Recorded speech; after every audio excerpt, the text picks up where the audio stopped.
Nah, buat sahabat-sahabat Haji Banjar, terutama pengguna motor, kendaraan bermotor ya. Kalau tiba-tiba aki itu di starter langsung mati, sedangkan sahabat-sahabat baru memakai sebulan, 2 bulan, atau belum sampai 2 atau 3 tahun, itu aki masih bisa diperbaiki sahabat-sahabat lah, bukan karena dia rusak mati, kerusakan bagian selnya, tapi itu karena putus penghubung antara sel satu ke sel yang lainnya. Jadi kalau begitu mati mendadak, jangan dibuang aki itu karena masih bisa diperbaiki. Lain halnya kalau aki itu memang rusaknya karena drop perlahan-lahan seiring pemakaian. Misalnya standarnya 4 tahun ya. Kalau aki motor itu 4 tahun itu sudah mulai drop. Nah, jadi kalau belum 4 tahun tiba-tiba, nah ini tiba-tiba ya, kata kuncinya adalah tiba-tiba mati mendadak, itu karena penghubung konektor di dalam aki ini terjadi korosi. Assalamualaikum warahmatullahi wabarakatuh, sahabat Haji Banjar. Berjumpa lagi, salam silaturahmi, mudah sehat selalu karena sudah setia mendukung Haji Banjar. Kali ini kita akan berbagi pengalaman lagi nih buat sahabat-sahabat nih. Saya akan berlagak sepertinya ahli aki gitu ya. Saya akan bereksperimen apakah apa yang disampaikan oleh kawan-kawan para ahli aki itu betul adanya, dan kita akan coba eksperimen dengan aki saya nih, aki merek GS. Nih, sudah dilobangi, diservis oleh ahli aki. Di sini juga sudah dilobangi. Nah, aki ini baru dipakai sampai setahun ya, belum sampai setahun, seharusnya bisa bertahan sampai 4 tahun. Nyaman mati mendadak ketika dibawa ke servis, dilobangi di sini, dibawa lagi satu, lubangi di sini, habis itu mati lagi sahabat. Nah, bagaimana caranya supaya tidak mati-mati lagi? Nah, kita akan bongkar sendiri. Ya, kita tidak begitu percaya dengan tukang servis, mereka mungkin hanya asal hidup aja. Kita akan bongkar. Apa peralatannya untuk menghidupkan kembali aki yang mati ini, sahabat-sahabat? Ini buktinya aki itu mati. Dia tidak bisa memutar motor. Nah, ini tidak bisa memutar nih motornya. Dan kalau kita hubungkan singkat sini sob, tidak ada keluar percikan api sedikit pun. Ya, sedikit pun tidak ada keluar percikan api. Oke, kita akan bongkar. Dan mudah-mudahan masih ada sedikit tersisa stromnya di dalam untuk mengetahui bagian mana yang rusak, atau langsung aja kita servis semuanya, tidak perlu bagian-bagian mana yang rusak ya. Kita perlu alat satu ini, gergaji besi ya. Oke, yang kedua ini ada nih solder. Saya solder semua saja nanti, tidak kayak punyanya tukang servis aki, hanya bagian yang rusaknya yang dia solder ya. Ada lagi nih. Oh, kada panas nih. Ada kontak ya. Mungkin juga akan perlu ini untuk mengoyak kabel. Ya. Kita akan perlu ini untuk mengoyak kabel kayak gini. Nah, oke, kita akan langsung eksekusi, dan prosesnya videonya akan saya percepat aja ya. Kita akan potong di sini, dan memotongnya harus kencang ya sahabat-sahabat, harus rata gitu. Kalau tidak rata susah nanti ketika mau memasang lagi. Biar pelan-pelan tapi berhasil.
coba nih akan terdiam.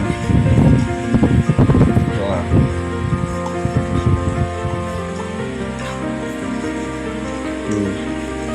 Udah ada listriknya.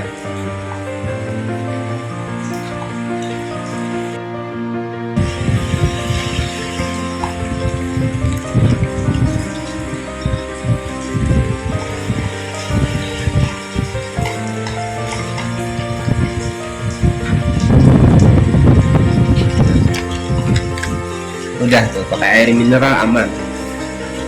Ini bukan acuzur ya sahabat ya, tapi tetap kita buang sedikit karena untuk membasahi saja. Oke, coba kita pasang lagi.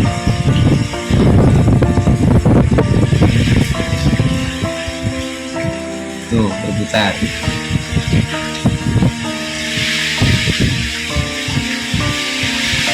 Oke, akinya hidup lagi tapi casnya kurang. Untuk starter ya tidak bisa kalau lampunya nyala ya, jelas nyala karena motor aja berputar. Motor ini 24 volt, motor ini 24 volt ya, dia berputar. Baik, saya akan ambil multi tester buat sahabat mungkin yang mau membuktikan apakah benar bisa nyala apakah tidak, berapa voltasenya sekarang. Nah, ini multitesternya kita hidupkan. Skala 20 volt. Kita akan tes berapa volt. Tuh, ada 7,86 volt ya. Kita tes dari sel per sel. 2. Di sini seharusnya 4. Oh, yang ini hanya 0,1. Yang ini 0,5. Yang ini 2 bagus. Ini hampir 2 bagus. Ini 1. Berarti yang minim nih, ini minim voltasi 0,2 saja ya.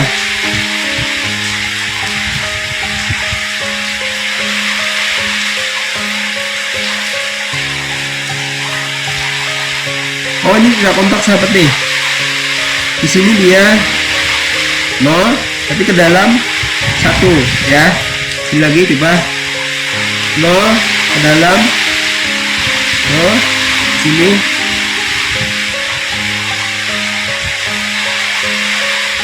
Ini berarti tidak kontak nih di sini nih.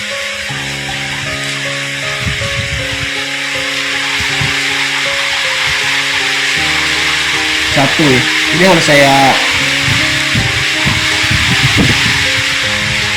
Wah, ini putusnya di tengah nih.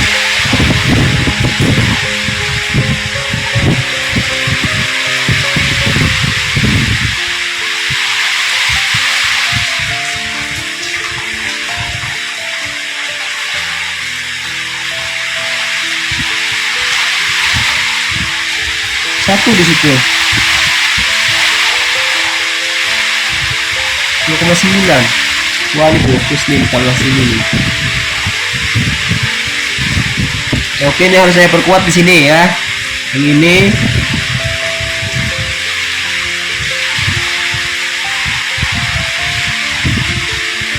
ini memang selnya ini bagus,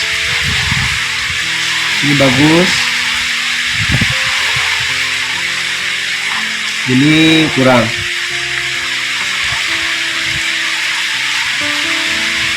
Oke, naik tuh jadi 9.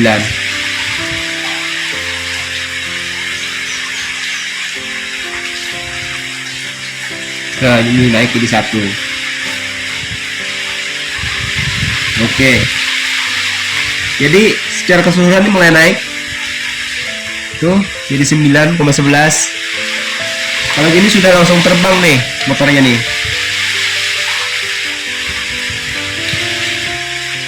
Nah,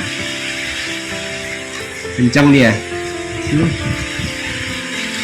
Oke, mantap sahabat ya, kita langsung tinggal tutup aja dulu pakai lakban. Kita tutup pakai lakban saja dulu ya. Ini kita cas dulu nanti di rumah.